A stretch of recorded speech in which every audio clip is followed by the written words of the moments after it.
Hi friends, అందరూ బాగున్నారా? అందరికీ హ్యాపీ ఉగాది.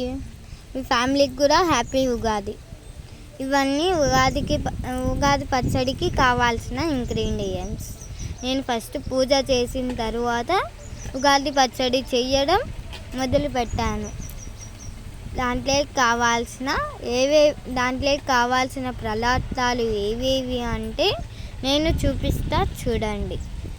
ఫస్ట్ ఉప్పు, 2 స్పూన్స్ ఉప్పు, కారం, వేపపూత, బెల్లం, మామిడికాయ, చింతపండు, ఒక దబర తీసుకోవాలి కొత్తది.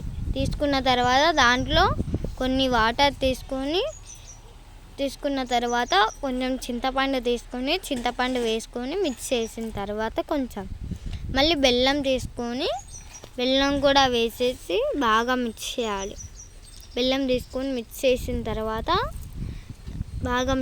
తర్వాత దాంట్లో ఉండే తొక్క అంతా తీసేయాలి.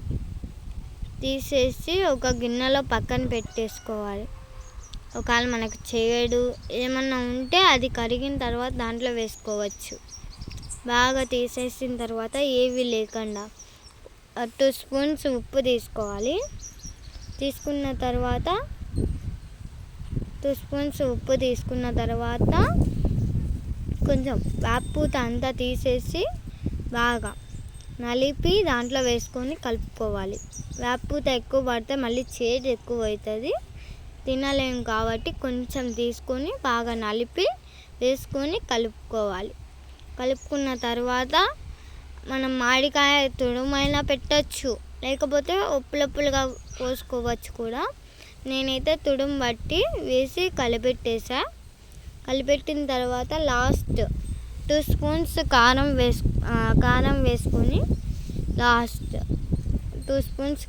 వేసుకొని కలుపుకోవాలి. కలుపుకున్న తర్వాత నేనైతే దేవునికి హారతి టెంకాయ కొట్టేసి ప్రసాదం దేవునికి సమర్పించాము.